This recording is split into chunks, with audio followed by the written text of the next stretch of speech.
Ubud setiap pagi selalu memakai lapisan kabut tipis selembut selimut wol yang biasa digunakan ibuku untuk menutupiku. Saya suka suasana itu, perasaan pedesaan dan lambat yang membuat orang ingin bersantai dan menghargai hal-hal kecil. Hidupku saat itu seperti pagi di Ubud. Itu damai penuh dan tampak sempurna. Nama saya Lestari. Saya mengajar menggambar kepada anak-anak di sebuah pusat seni kecil yang terletak di tengah persawahan. Dan musik gamelan bergema di kejauhan. Since kalau ada mempunyai empuan baik untuk menjadi terkenal atau menghasilkan banyak uang. Impianku sangat sederhana, hanya melihat senyum putriku Sekar Ayu dan sarapan bersama suamiku Raka di bawah sinar matahari pagi setiap hari membuatku bahagia. Orang sering berkata, lihatlah rumah saya ini seperti gambaran keluarga ideal yang patut dicontoh. Raka, suamiku, adalah pria yang tenang, sukses, dan terampil dalam berurusan dengan orang lain. Dia menjalankan jaringan homestay terkenal di Bali.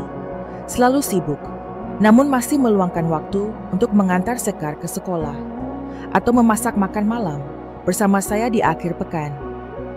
Ada malam hari ketika kami bertiga berkumpul dan menonton film Studio Ghibli. Dia terkikik ketika Totoro muncul, dan aku memandang ayah dan anak dan merasa gembira. Aku berpikir, jika ini mimpi aku, tidak akan pernah mau bangun. Saya percaya pada cinta, percaya pada keluarga. Approach dan yang hidup dengan tulus dan penuh kasih sayang. Cara Anda memperlakukan hidup akan terasa lembut. Dan karena itulah aku tidak merasa ragu ketika Raka mulai sibuk. Katanya pekerjaannya diperluas turis, kembali lagi setelah pandemi. Jadi dia harus melakukan survei menandatangani kontrak bertemu mitra baru. Saya percaya itu semua. Percayalah seperti keyakinan orang bahwa fajar akan datang lagi esok pagi. Tapi kemudian perubahan kecil mulai merambah ke setiap sudut rumah. Raka jarang sekali menggunakan tatapan mata penuh kasih sayang seperti sebelumnya. Saat makan, dia sering duduk untuk makan dengan cepat sambil memeriksa ponselnya sambil makan. Setiap kali saya bertanya, dia hanya tersenyum tipis dan berkata, "Itu hanya hal kecil, jangan terlalu banyak berpikir." Saya mulai merasa berlebihan. Meski di luar saya tetap seorang istri yang penuh perhatian dan ibu yang berbakti kepada anak-anak saya. Namun ada sesuatu di sebenarnya yang bina lagi sama. Rasanya seperti berdiri di tengah keramaian dan masih merasa tersesat. Saya masih mencoba untuk mempertahankan momen-momen yang akrab. Aku mengajaknya jalan-jalan sore seperti saat pertama kali kami jatuh cinta. Tapi dia menolak karena sibuk. Saya memasak hidangan favoritnya, nasi goreng soto ayam, dengan harapan dapat membawanya kembali ke hari-hari sederhana itu. Namun dia memakannya dengan cepat, mengangguk terima kasih, dan kemudian kembali ke atas untuk bekerja. Saya menghibur diri sendiri. Mungkin ini hanya masa sulit. Setiap orang terkadang merasa lelah. Saya yakin semuanya akan baik-baik saja. Keyakinan itu ibarat permen yang lambat, laun larut di mulut. Awalnya menyejukkan, namun kemudian meninggalkan rasa hampa di tenggorokan. Saya ingat tersenyum saat melihat Sekar mencoret-coret warna pada lukisan bunga teratai dan berpikir, selama dia masih tersenyum, ibu akan baik-baik saja. Namun senyuman itu alih-alih menjadi motivasi lambat laun, menjadi cermin yang merefleksikan rasa tidak aman di hati saya. Saya mulai menyadari, ada hal-hal yang tampak sempurna, namun di dalamnya perlahan-lahan hancur. Dan yang paling memilukan adalah saya tidak ingin melihatnya secara langsung. Karena sebagian dari diriku takut jika aku berani menghadapinya, semuanya akan berantakan. Ini seperti ketika Anda memegang kaca yang retak. Anda tahu bahwa kaca tersebut tidak utuh, tetapi Anda memegangnya erat-erat. Berharap kaca tersebut tidak pecah. Namun kenyataannya, semakin lama kita mencoba mempertahankan sesuatu, semakin sakit rasanya ketika terjatuh. Dan tanpa kusadari, semuanya baru saja dimulai. Aku masih mengingat jelas malam itu. Malam yang diguyur hujan lebat selembut. Desahan hati seseorang.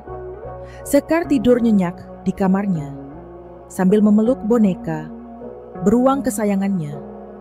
Aku duduk sendirian di ruang tamu, memegang secangkir teh, jahe dingin di tanganku, sambil melamun memandang keluar jendela.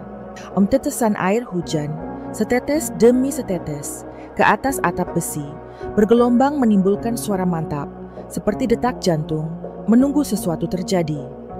Aku tidak berniat memeriksa ponsel Raka. Sungguh tidak. Selama bertahun-tahun aku menjadi istrimu, aku tidak pernah melakukan itu. Saya percaya suami saya buta. Mungkin, tapi saya selalu berpikir bahwa kepercayaan adalah fondasi pernikahan, dan saya ingin menyimpannya. Namun malam itu, Raka mandi dengan durasi yang luar biasa lamanya.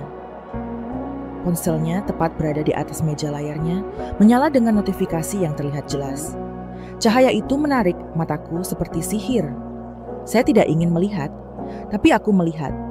Dan kemudian, saya melihatnya. Pesan dari seseorang bernama Nadine Aluna. Besok jadi ya. Aku kangen. Diterjemahkan sebagai, mari kita bertemu besok. Aku merindukanmu. Saya tercengang. Seluruh orang tampak membeku. Ini bukan karena pesannya terlalu panjang atau terlalu terbuka, tapi karena hanya beberapa kata pendek, ibarat pisau yang menusuk hati. Saya membuka pesan itu, tanganku gemetar. Jantungku berdebar kencang seperti genderang singa di TED.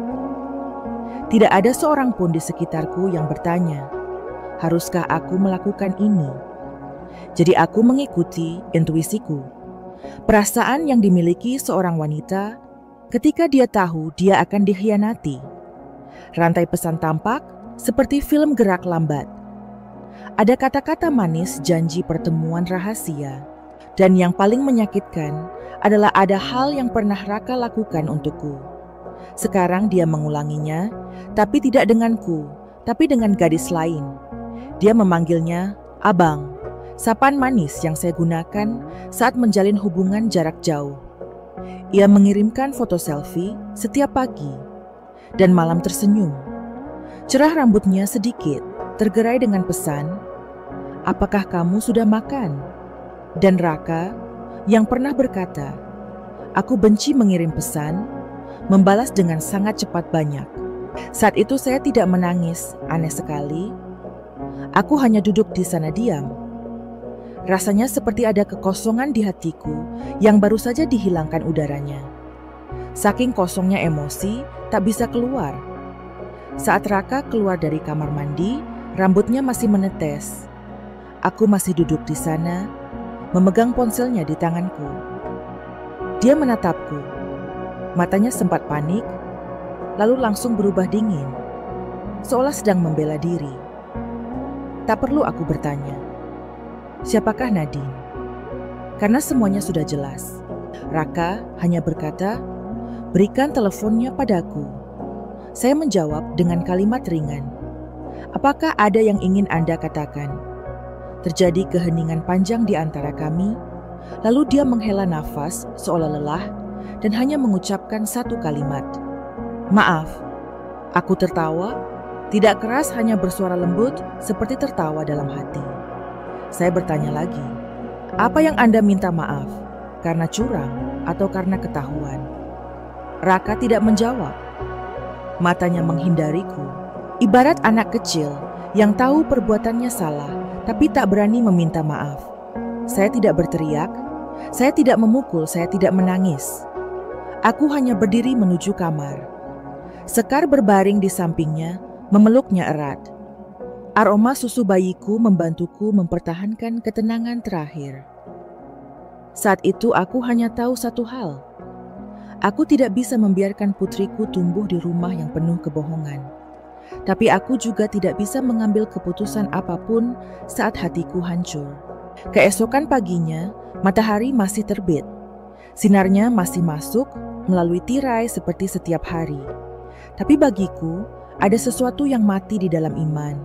Sesuatu yang saya hargai selama bertahun-tahun tidak lagi lengkap. Aku menyaksikan Raka bersiap berangkat kerja seperti biasa. Dia merapikan kerah bajunya, mengoleskan parfum, dan masih berusaha tersenyum. Seolah tidak terjadi apa-apa tadi malam. Tapi saya berbeda. Aku tahu sejak saat itu, aku bukan lagi Lestari seperti kemarin. Saya tidak alang tahun sepanjang akan hentikan lewat keselanjutnya. Tapi sama yang saya yakini, saya tidak akan duduk diam. Saya tidak akan membiarkan orang lain menentukan nilai saya. Aku mungkin telah mempercayai orang yang salah, tapi aku tidak akan meninggalkan diriku sendiri. Dan hal pertama yang harus kulakukan adalah mengenal dengan jelas orang yang memasuki hidupku, Nadine. Alunasi, gadis hujan yang muncul di balik lingkaran ilusi. Karena aku butuh kebenaran. Saya perlu melihatnya secara langsung untuk mengetahui bagaimana melangkah maju. Bukan untuk orang lain, tapi karena aku. Karena Scar, dan karena hatiku layak untuk disembuhkan. Dulu aku berpikir sakit hati adalah akhir. Saat itulah Anda mengetahui bahwa orang yang paling Anda cintai ternyata meninggalkan Anda dengan cara yang tidak Anda duga. Aku yakin aku tidak akan bisa bangkit lagi, bahwa segala sesuatu dalam hidupku, pernikahan, cinta, kepercayaan, runtuh seperti rumah yang terbuat dari pasir di tengah musim hujan. Namun ternyata sakit hati bukanlah akhir dari segalanya. Itu hanya sebuah pintu. Ketika Anda cukup berani untuk melangkah, Anda akan menemukan perjalanan lain menanti Anda. Sebuah perjalanan bernama dirimu sendiri. Setelah malam itu, aku hidup seperti bayangan di rumahku sendiri. Ayah masih masak bersih-bersih, Mami mengantar Sekar ke sekolah, tapi kosong di dalam Raka terdiam. Tidak ada permintaan maaf lebih lanjut, tidak ada penjelasan. Dia hidup seolah-olah dia mengharapkan aku melupakan segalanya, tapi aku tidak bisa. Setiap kali saya menatap matanya, saya melihat wajah orang lain. Seorang gadis muda yang belum pernah saya kenal, namun memasukkan dirinya ke dalam keluarga saya, ke dalam kepercayaan saya, ke dalam kenangan yang telah saya curahkan sepenuh hati untuk saya kembangkan. Saya tidak tahu harus mulai dari mana. Ada suatu sore, ketika saya duduk di sebuah kafe yang saya kenal menyaksikan awan melayang dengan malas melintasi langit ubud, dan bertanya-tanya, siapakah saya sekarang, istri yang dikhianati, ibu yang kesepian, atau wanita yang tidak punya apa-apa lagi untuk dijaga? Namun kemudian dalam momen yang sangat acak, saya melihat Sekar berdiri di depan cermin, mengikat rambutnya dengan ikat rambut yang sering saya pakai, lalu berbalik dan bertanya, "Apakah kamu secantik seorang putri?" Saya memandangnya tersenyum dan mengangguk, bahkan lebih cantik. Dan pertanyaan polos itulah yang membangunkan saya. Sekar masih menatapku setiap hari. Dia tidak membutuhkan ibu yang sempurna. Saya hanya membutuhkan saya. Seorang ibu yang benar-benar hidup jujur pada dirinya sendiri. Aku tidak bisa mengajari putriku untuk menjadi kuat jika aku sendiri terus meringkuk dalam kesedihan. Saya tidak bisa mengatakan kepada anak-anak saya untuk mempercayai nilai mereka jika saya membiarkan orang lain mendefinisikan saya sebagai istri yang dikhianati. Jadi saya memutuskan untuk melakukan sesuatu, bukan untuk mendapatkan Raka kembali, bukan untuk membalas dendam pada Nadine, tapi untuk menemukan diriku sendiri. Wanita yang mencintai kehidupan, bersemangat melukis dan hidup dengan sangat jujur dengan emosinya. Saya mulai dengan hal-hal kecil. Saya menelepon Mayang, teman dekatku semasa kuliah, yang selalu bilang aku adalah gadis yang tahu bagaimana mengubah rasa sakit menjadi bunga yang mekar.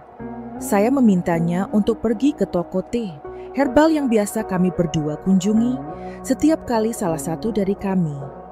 Sedih Mayang masih sama seperti sebelumnya, halus, tajam, dan lembut. Saat mendengarkan saya, dia tidak bertanya atau menghakimi. Dia hanya mendengarkan, dan ketika aku selesai berkata, "Aku tidak tahu apakah aku cukup kuat untuk move on," dia meletakkan tangannya di tanganku. Matanya sangat mantap. "Lestari, kamu tidak harus langsung menjadi kuat. Kamu hanya perlu mulai mengambil langkah kecil, dan aku akan pergi bersamamu." Saya menangis, tapi itulah pertama kalinya aku menangis di pelukan orang yang memahamiku. Bukan karena kelemahanku, tapi karena aku tahu aku tidak lagi sendiri. Mayang membantuku mengetahui tentang Nadine. Bukan karena saya ingin bertarung, tapi karena saya ingin tahu siapa yang saya hadapi. Saya membutuhkan kebenaran untuk mengetahui bagaimana melindungi diri saya. Dan Sekar dalam langkah selanjutnya, kami menemukan bahwa Nadine adalah influencer terkenal di jejaring sosial dengan ratusan ribu pengikut foto di resor mewah, video ulasan produk mahal, dan gaya hidup seperti mimpi. Tapi gali lebih dalam dan kebenarannya menjadi jelas. Nadine tidak sekaya image-nya.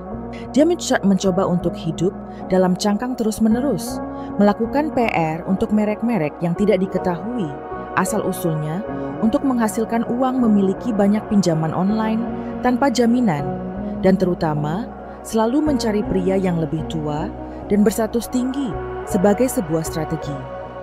Saat itu saya merasakan sakit, namun bukan lagi rasa sakit yang menyiksa seperti dulu. Ini adalah kebangkitan. Aku bisa melihat dengan lebih baik, bukan hanya pada Nadine, tapi pada Raka. Dia tidak dicuri, dia memilih untuk meninggalkanku karena dia membiarkan hatinya condong ke arah cahaya ilusi, bukannya cahaya sebenarnya dari sebuah rumah. Aku tidak marah pada Nadine seperti yang kukira, karena dia hanyalah cerminan dari rasa tidak amanku sendiri. Selama bertahun-tahun sebagai istri dan ibu, saya membiarkan diri saya menghilang secara bertahap. Saya lupa perasaan hidup untuk diri saya sendiri. Dan gadis muda itu, dengan riasan pakaian dan rasa percaya diri yang setengah hati, adalah orang yang membuatku melihat diriku sendiri. Saya mulai menggambar lagi. Gambar pertama hanyalah beberapa coretan. Namun semakin aku menggambar, semakin aku merasa hatiku melembut. Warna mulai kembali ke jiwaku. Aku memilih untuk menggambar perempuan-perempuan yang pernah kutemui. Seorang ibu tunggal yang berjualan sayur di pasar guru. TK Sekar, seorang tetangga tua yang sering duduk membaca buku di teras rumah. Perempuan-perempuan itu sangat biasa saja. Namun di mataku mereka bersinar bagaikan bintang. Saya sadar saya juga seorang bintang. Mungkin untuk sementara waktu tertutup awan, tapi tidak akan pernah hilang. Saya mulai men-share sebagai kanin perjalanan pemulihan saya di media sosial. Bukan untuk mendapatkan pandangan, namun untuk mengirimkan pesan kepada wanita lain. Anda tidak harus menjadi siapapun. Anda hanya perlu menjadi diri sendiri. Pesan dan komentar yang dikirim dari orang asing setiap hari membuat saya merasa terhubung berdaya. Seseorang menulis, "Kak, berkat ceritamu, aku memiliki keberanian untuk meninggalkan orang yang menyakitiku selama 3 tahun. Seseorang mengirim SMS, Anda memberi saya harapan bahwa wanita masih bisa menjalani kehidupan yang indah setelah perceraian. Dan aku sadar luka di dalam diriku bukannya tanpa arti. Bisa membuka pintu bagi diri Anda sendiri dan juga bisa menjadi penerang bagi seseorang yang berjalan melewati kegelapan malam. Aku bukan lagi Lestari yang dulu, tapi aku adalah seorang Lestari yang baru.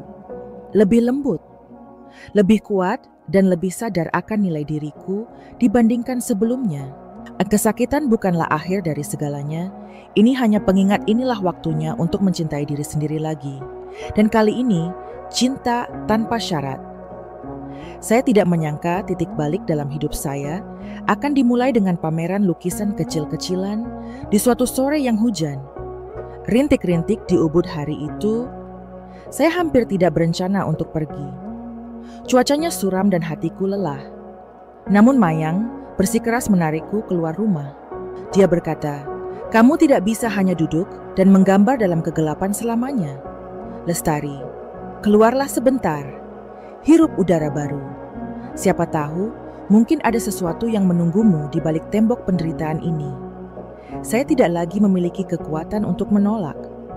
Saya keluar rumah dengan rambut diikat di sanggul cepat sandal tua dan belum merasa siap.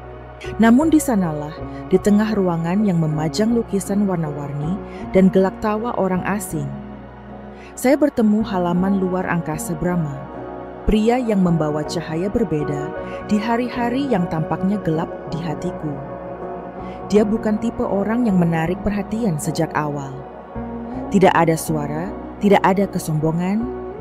Dia berdiri diam di sudut lama sekali, memandangi lukisan berjudul "Wanita Duduk di Bawah Pohon Kesepian". Entah kenapa, aku memperhatikannya, mungkin karena matanya. Mata seseorang yang telah melalui banyak suka dan duka, namun masih cukup lembut untuk diam-diam memandang kehidupan. Saya berdiri di dekatnya, tidak bermaksud memulai percakapan. Namun kemudian dia berbalik, mengangguk sedikit dan berkata, "Lukisan ini mengingatkan saya pada istri saya." Suaranya dalam dan hangat. Tidak terburu-buru, tidak mencari perhatian. Aku balas tersenyum dengan sopan, tapi dia melanjutkan. Dia meninggal beberapa tahun yang lalu, tapi menurutku dia masih ada di suatu tempat, di tengah angin, di suara hujan, di cahaya seperti ini. Entah kenapa hatiku sedikit bergetar saat mendengar dia mengatakan itu. Mungkin sudah lama sekali saya tidak mendengar seseorang menyebut cinta dengan begitu hati-hati.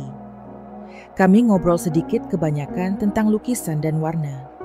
Saya tidak mengatakan apapun tentang diri saya, tetapi dia sepertinya merasakan sesuatu. Sebelum pergi, dia memberi saya kartu nama, tanpa tekanan apapun, dan hanya berkata, "Jika kamu melukis lagi, saya ingin melihatnya." Saya memegang kartu nama itu sepanjang perjalanan pulang. Bukan karena alasan khusus, hanya terasa hangat. Sudah lama sekali, saya tidak melihat percakapan yang tidak menyakitkan, tidak memerlukan pembelaan diri, dan tidak memerlukan upaya untuk dipahami. Beberapa hari kemudian, saya mengiriminya foto lukisan yang baru saja saya selesaikan. Gambar sederhana seorang wanita sedang mencuci rambutnya dengan air hujan di tengah taman yang ditumbuhi pepohonan. Dia segera menjawab, "Saya melihat kebebasan, baik kesedihan maupun harapan." Lalu ajakan, kalau punya waktu, saya biasanya minum kopi pagi di kedai kecil dekat hutan bambu selatan. Sepi sekali. Saya berpikir lama sebelum menyetujuinya, bukan karena aku takut, tapi karena hatiku masih rapuh. Tapi kemudian saya berpikir kenapa tidak. Secangkir kopi pagi hari dan percakapan tanpa pamrih, mungkin itulah yang dibutuhkan hati saya. Pertemuan itu lebih lembut dari yang kukira. Dia sedang duduk di sana membaca koran, bukan iPad, bukan telepon. Hanya seorang lelaki tua duduk di bawah sinar matahari. Pagi menunggu seseorang seolah itu adalah hal paling normal di dunia. Kami membicarakan banyak hal. Dia bercerita tentang masa mudanya, hari-hari memulai bisnis, masa-masa kegagalan, dan malam-malam ketika istrinya menunggunya di beranda hanya untuk memberinya secangkir teh hangat. Dia berbicara dengan mata hangat, dan saya menyadari terkadang pria yang tersesat memiliki hati yang lebih dalam daripada orang lain. Saya kurang bercerita, tapi aku merasa perlahan-lahan aku menjadi lebih nyaman. Tak perlu menyembunyikan rasa sakit hati. Tak perlu berbohong soal status pernikahan. Saya hanyalah saya, seorang wanita yang belajar berdiri. Semakin sering aku bertemu, semakin aku merasakan hatiku melembut. Bukan karena dia mengatakan hal-hal manis, tapi karena dia mendengarkan. Dengarkan dengan kehadiran penuh. Jangan menyela, jangan menghakimi, jangan terburu-buru memberi nasihat. Cukup hadir. Dan itulah yang menyembuhkan saya, tanpa keributan, tanpa drama. Hanya laki-laki yang mengerti bahwa perempuan tidak perlu diselamatkan. Mereka hanya perlu dihormati. Saya tidak pernah memikirkan tentang cinta baru. Aku bahkan takut. Namun setiap kali aku kembali setelah meninggalkan kafe itu, aku membawa energi ringan di hatiku. Rasanya seperti seseorang diam-diam menyalakan kembali api kecil di hatiku. Bukan untuk membakar, tapi untuk menghangatkan. Dulu aku berpikir, orang yang membawa cahaya dalam hidupku, pastilah orang yang membuat jantungku berdebar kencang, Tapi sekarang saya mengerti, terkadang orang yang membuat Anda merasa lega dan aman adalah cahaya yang sebenarnya. Suatu hari dia bertanya kepada saya, "Lestari, apakah menurut Anda trauma menutup orang selamanya?" Saya tertawa. Mungkin, tapi hal itu juga bisa membuka sesuatu yang sangat berbeda jika kita cukup berani untuk bergerak maju. Dia mengangguk, matanya berbinar seperti sinar matahari yang menembus dedaunan. Saya tidak tahu apa yang akan terjadi di masa depan. Namun saya tahu satu hal yang pasti. Saya berada di jalur yang benar. Meski masih ada malam-malam tanpa tidur dan kenangan yang menyayat hati. Tapi sekarang, saya punya tempat untuk bersandar. Bukan karena saya lemah, tapi karena saya telah belajar untuk membiarkan diri saya sembuh. Pak Dirgantara tidak berusaha mengisi kekosongan dalam diri saya. Dia hanya diam-diam menemani. Dan bagi saya itu sudah cukup. Karena bagaimanapun juga, ketika kamu mulai melihat cahayanya, meski hanya secercah, itu berarti hatimu sudah siap untuk mencintai kembali. Pertama, cintai dirimu sendiri. Aku tidak menyangka bahwa hanya dengan minum beberapa kopi, sedikit ngobrol, dan beberapa pesan singkat saja sudah cukup untuk membuat orang seperti Nadine begitu marah.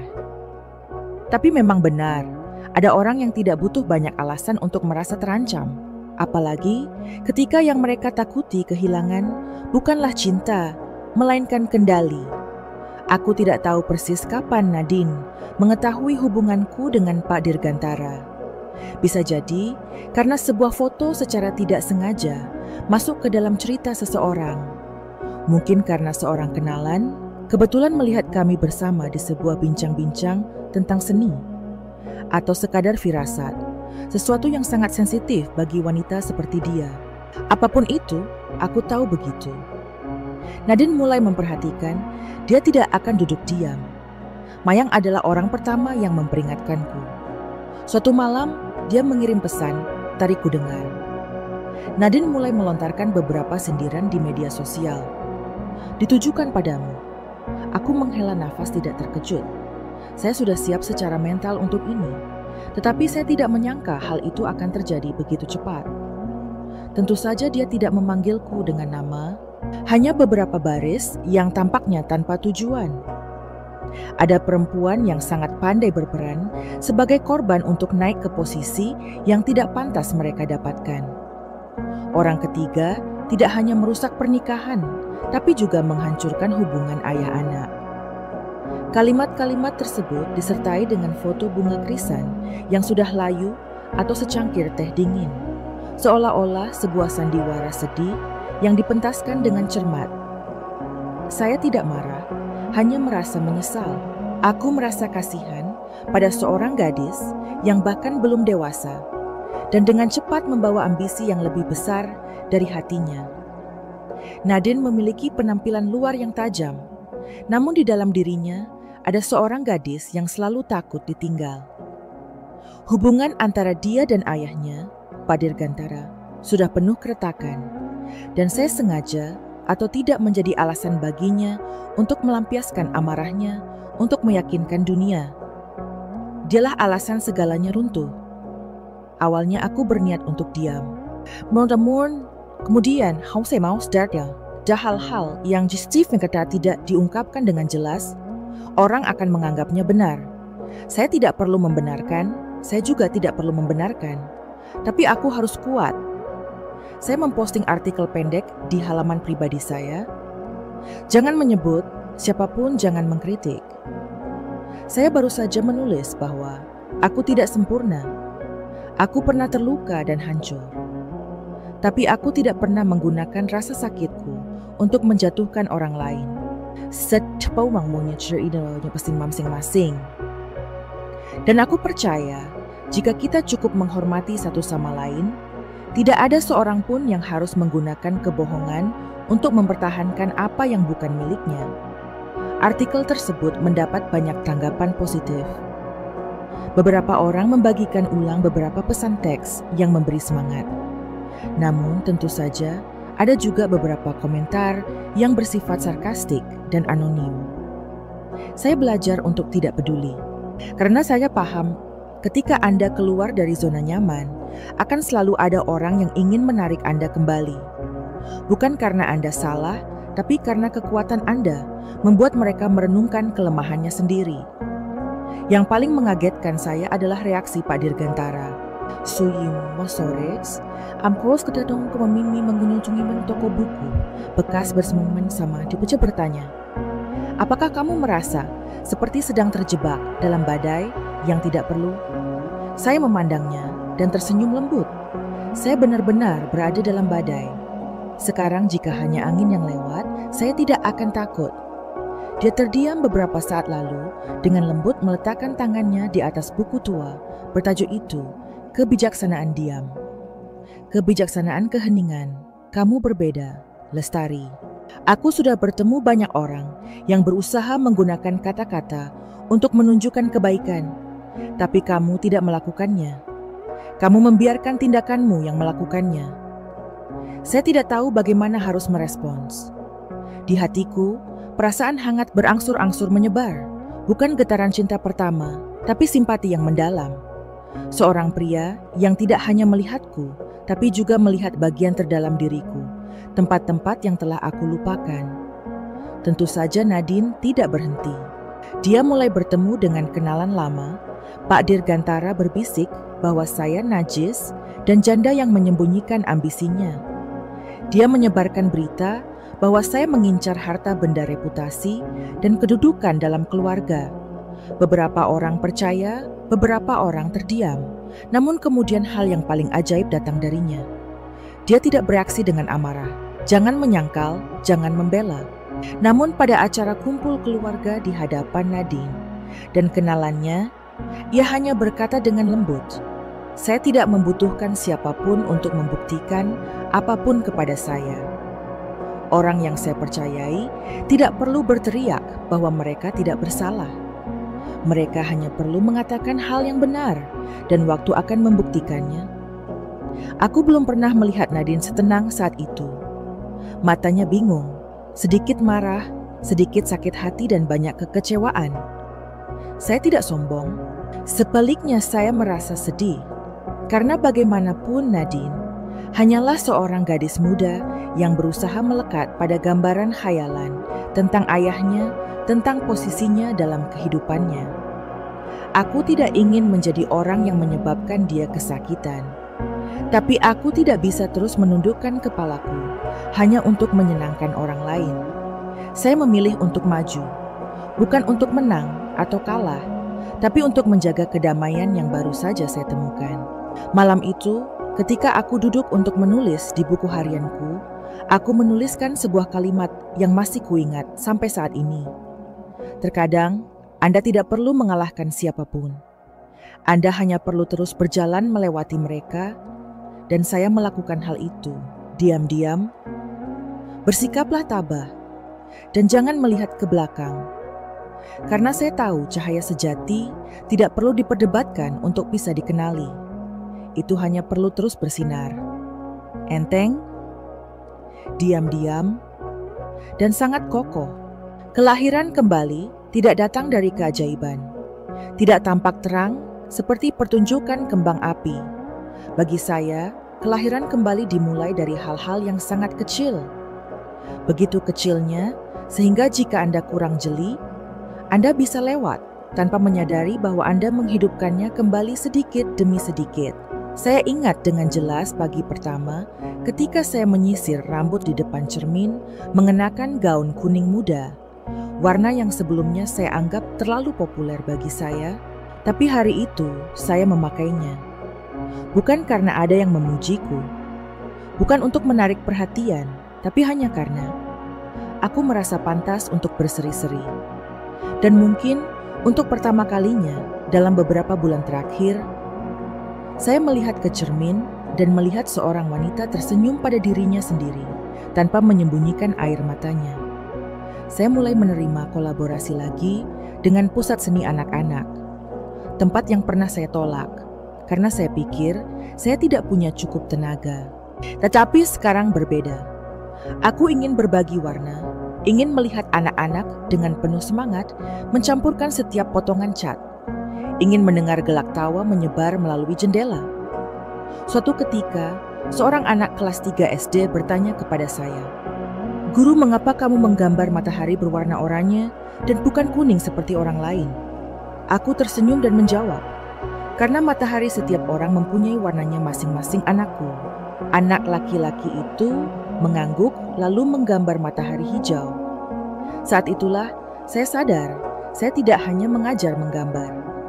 Saya belajar kembali bagaimana hidup bebas seperti anak kecil, tanpa menghakimi, tanpa rasa takut salah.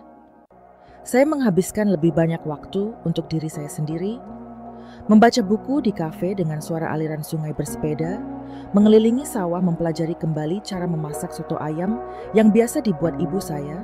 Setiap hal kecil itu bagaikan potongan puzzle yang membawaku kembali pada Lestari, perempuan yang dulunya pemimpi hangat dan berani. Pak Dirgantara adalah teman yang sangat pendiam dalam perjalanan itu. Tidak ada tekanan. Jangan ikut campur. Selalu hadir di waktu yang tepat. Suatu obesnya saya terlalu lelah setelah seharian mengatur kelas untuk hampir 30 anak. Desi mengirimkan sekantong teh krisan ke rumah saya dan sebuah catatan tulisan tangan. Tidak perlu berbuat lebih banyak untuk dicintai. Menjadi diri sendiri saja sudah cukup. Aku duduk di balkon, menyeruput teh, membaca kalimat itu berulang-ulang, seperti lagu pengantar tidur yang lembut. Ia jugalah yang mengemukakan ada proyek rumah warna, rumah kreatif untuk anak-anak di daerah miskin. Pada awalnya saya ragu-ragu. Saya khawatir saya tidak cukup kuat, tidak cukup baik. Tapi dia menatapku dengan sangat tulus. "Lestari, kamu tidak harus menjadi seseorang yang spesial.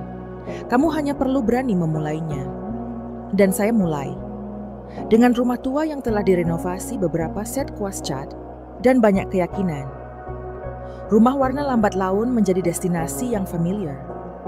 Anak-anak datang untuk belajar menggambar, membaca buku, dan bermain tanah liat. Kadang-kadang, bahkan ibu-ibu datang membantu saya memasak untuk anak-anak. Tak ada yang mewah di tempat itu, tapi selalu penuh tawa. Dan ketika saya melihat lukisan-lukisan belum dewasa yang tergantung di dinding, beberapa hanya coretan, tapi penuh mimpi. Saya tahu, saya menjalani kehidupan yang bermakna.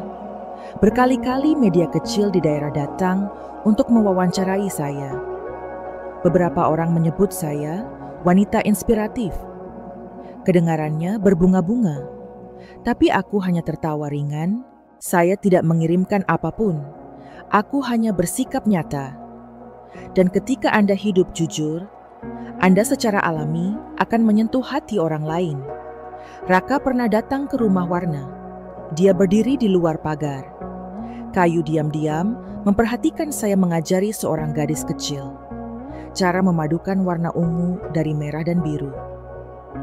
Dia tidak banyak bicara, hanya tersenyum sedih. "Kamu benar-benar berbeda dari sebelumnya." Saya tidak tahu apa yang membuatnya sedih. Mungkin sayang sekali.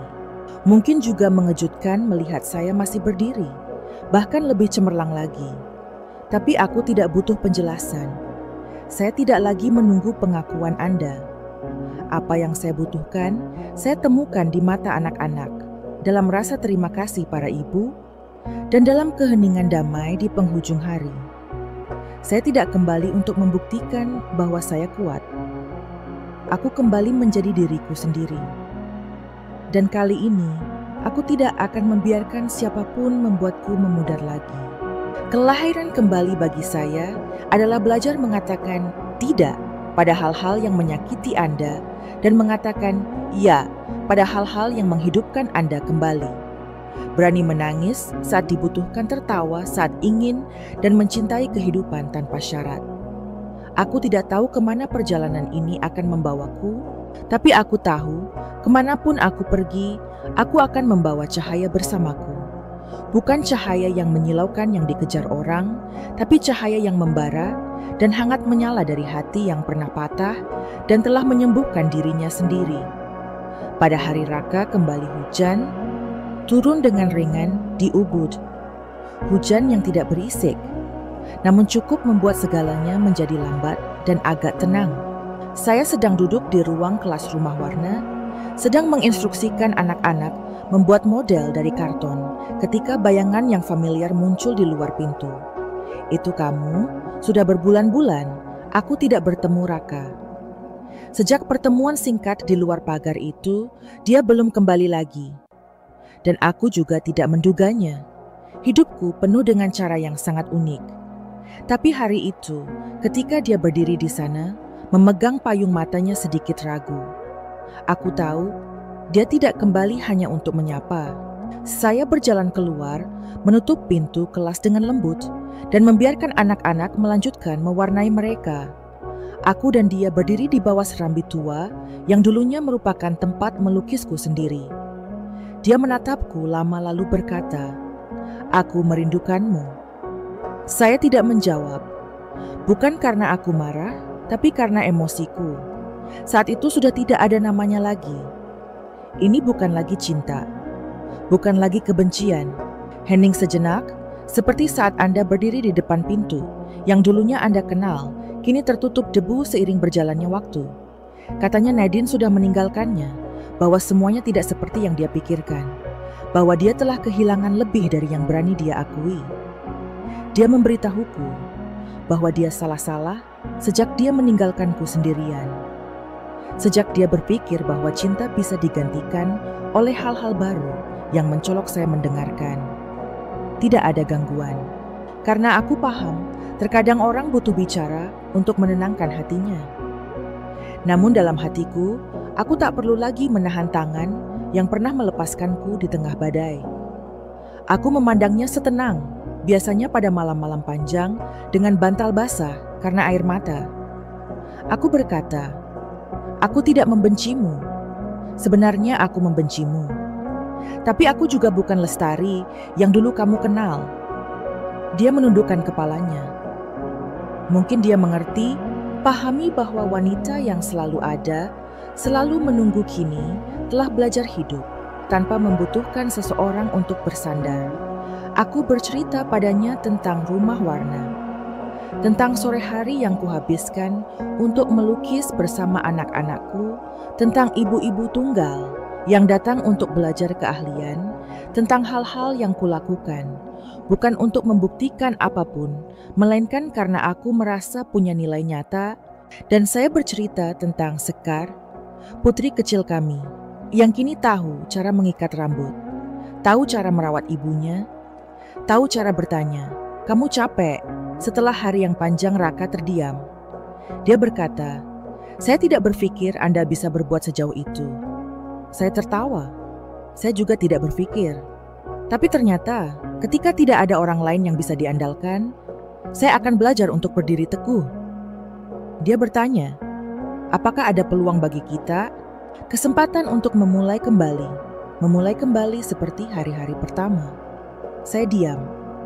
Bukan karena saya tidak tahu jawabannya, tapi karena saya ingin menjelaskannya, agar Anda tidak salah berharap.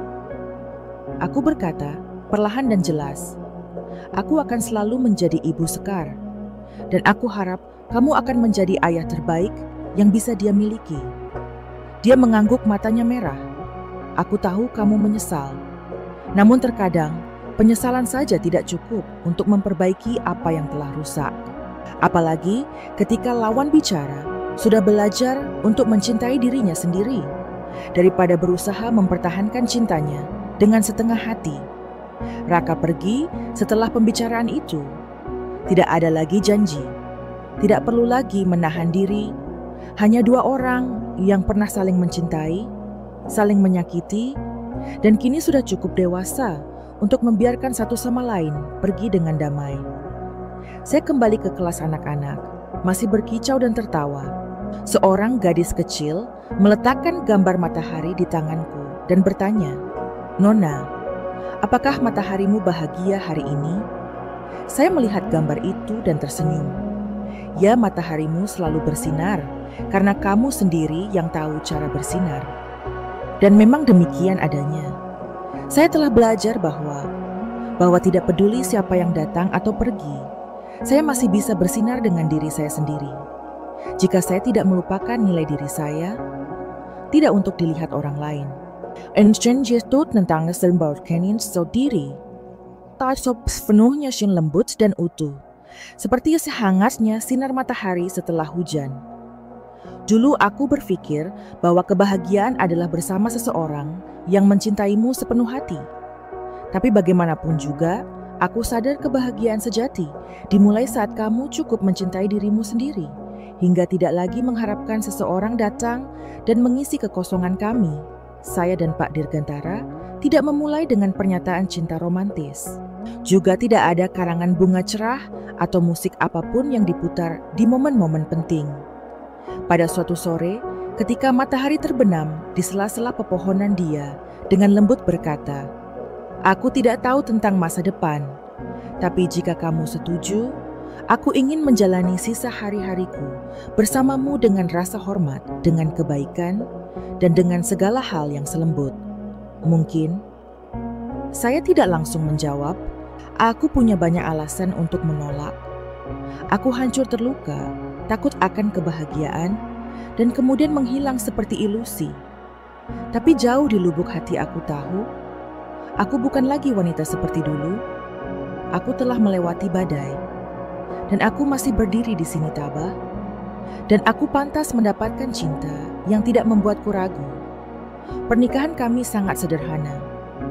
Hanya kerabat dekat beberapa teman lama dan anak-anak di rumah warna. Aku mengenakan kebaya putih, peninggalan ibuku tidak cantik, tapi pas seperti diriku setelah perjalanan panjang dalam penyembuhan. Sekarlah yang memegang buket bunga untukku. Dia tersenyum cerah, seolah-olah kami belum pernah mengalami hari yang penuh penderitaan. Saya memandang anak saya dan merasa bersyukur karena dialah alasan mengapa saya tidak menyerah. Pernikahan tersebut dilangsungkan di bawah pohon di halaman belakang rumah warna, tempat saya duduk berjam-jam untuk melukis warna pertama setelah kejadian tersebut. Ini bukan tempat yang mewah, tapi ini tempat yang sangat nyata. Tempat saya menemukan diri saya lagi. Saya rasa saya tidak membutuhkan akhir cerita dongeng yang bahagia. Saya tidak perlu disebut pemenang, aku hanya perlu hidup damai, di mana aku tidak perlu menyembunyikan kesedihanku, dan tidak perlu menyombongkan diri agar ada yang melihat aku baik-baik saja. Aku hanya butuh seseorang yang cukup menghormatiku, cukup tenang untuk menemaniku, dan cukup mendengarkan untuk memahami luka lama di hatiku tanpa rasa takut. Sekarang, setiap pagi ketika aku bangun, aku membuat teh untuk diriku sendiri dan menulis beberapa baris di buku catatanku. Aku tak lagi menghitung hari dengan harapan kebahagiaan akan datang, karena aku tahu aku hidup dalam kebahagiaan. Kebahagiaan yang tidak mengganggu, dari gelak tawa anak kecil, dari hangatnya genggaman tangan, dari rasa damai saat mengingat kembali perjalanan yang telah kita lalui. Dulu aku takut akan akhir, tapi kemudian saya mengerti. Ada akhir yang merupakan pintu yang membuka awal yang baru. Sebuah awal dari penyembuhan. Tidak sempurna, tapi nyata. Tidak cerah, tapi cukup hangat untuk menenangkan hatiku. Dan jika Anda berada di tengah perjalanan yang sulit, seperti saya ingatlah, Anda tidak harus langsung menjadi kuat. Anda hanya perlu keberanian untuk melanjutkan langkah kecil. Suatu hari kamu akan melihat ke belakang dan tersenyum karena kamu tidak menyerah. Saya Lestari. Dan aku memilih untuk hidup kembali lembut, seperti daun setelah hujan. Bukan untuk siapapun, tapi karena aku.